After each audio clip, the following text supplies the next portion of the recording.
Welcome back, everyone. It's kind of strange when we get phone calls, actually when Rachel gets phone calls, because I don't answer the phone basically never.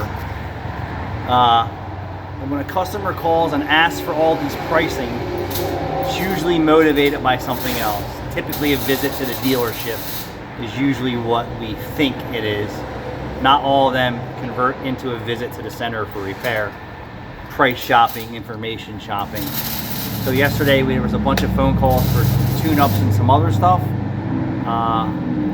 And one person actually showed up because they said they needed control arms, outer tie rod ends, tune-up, and they showed up.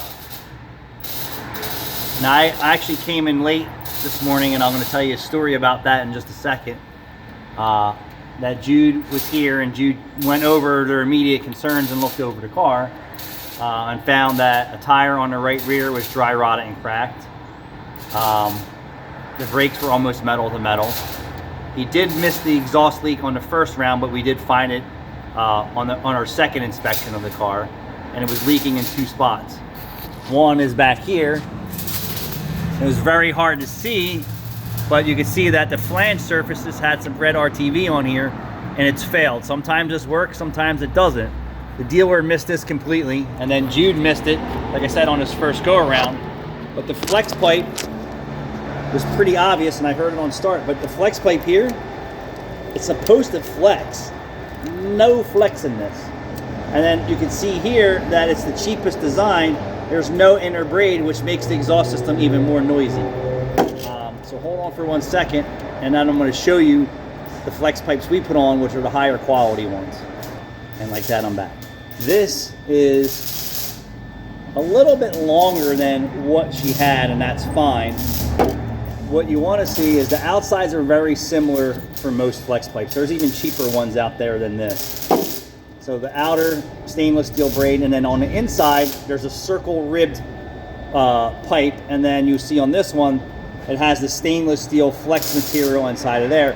That actually makes it quiet as it goes through. And then look at this. Flexible.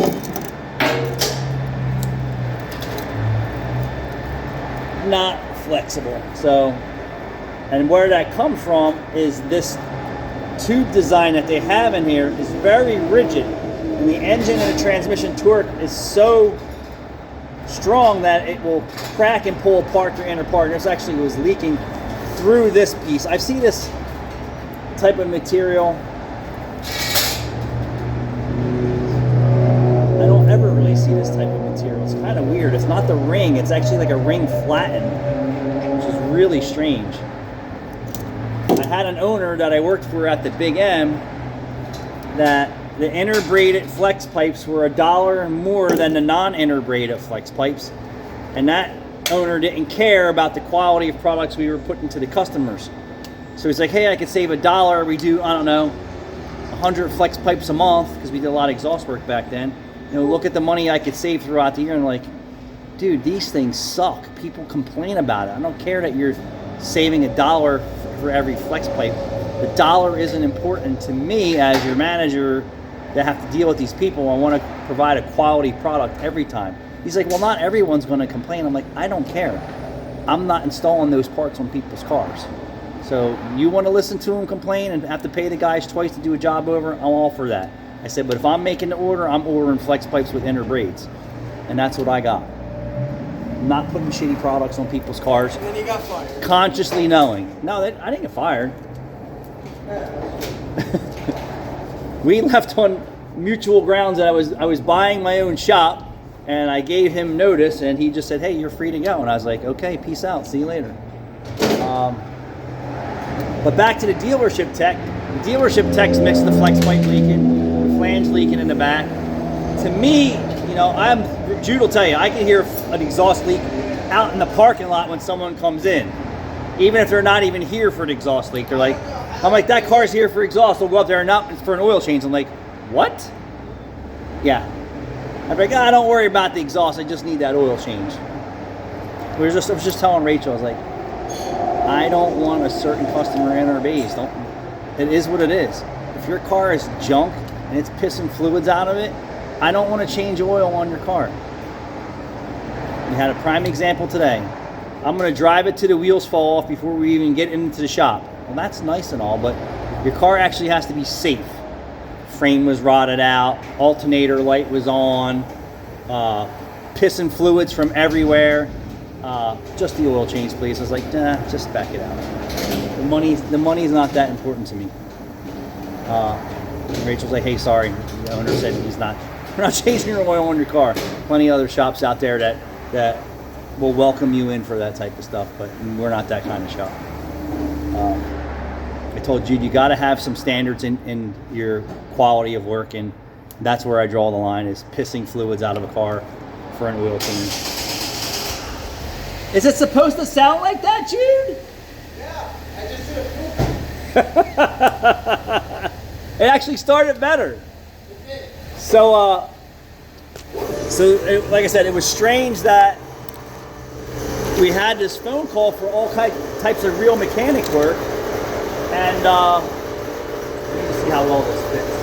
Ooh, I think I can do this.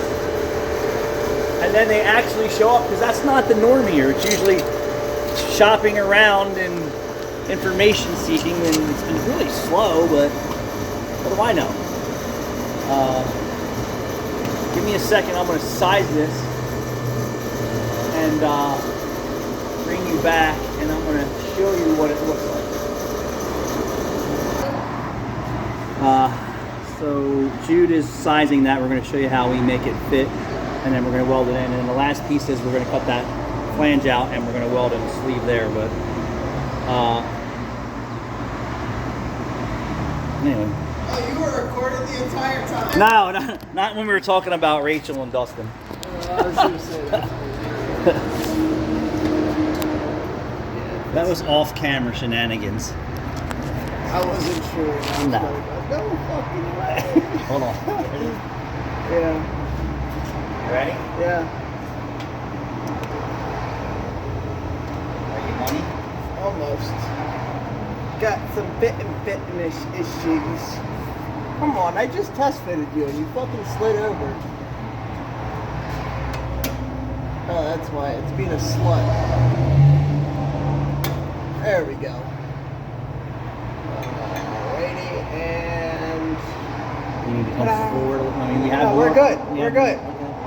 We are on by the skin of our dicks. Alright, so now get up in there and weld it. And weld it like a pro.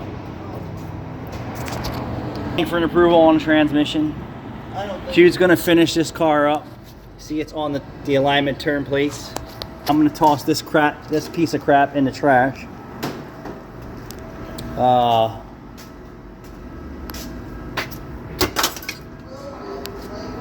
No way. Tell me that thing killed my jump box. Yep. Did it? Ah, no, I wasn't plugged in. Or did it?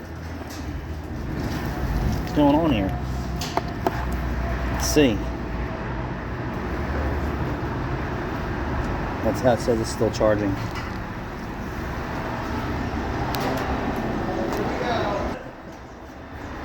Does anybody want to work on Rachel's Saab? Because we don't want to. So waiting for an approval. We really didn't do much today here. Holy crap.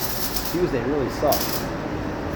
I did diagnose that shutter problem. That was another shop got paid to fix it. I guess they didn't calibrate it or test it, and that guy, why he didn't take it back to that shop but sent it here for me to diag it. It's pretty simple. I don't know if we're going to get that car back or not. Let's see if that guy can fix it. We do it. I mean, a simple test would have showed that the shutter opens good but doesn't close properly. Rachel's car has just been proven a nightmare. And that's about it. Our parts guy said that he expects gasoline prices to go through the roof and never come down. He said 6 months. I don't think so.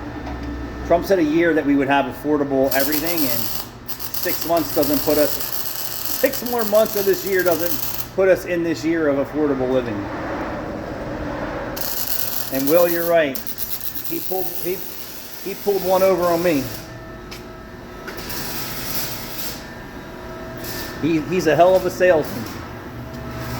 Let's see what happens.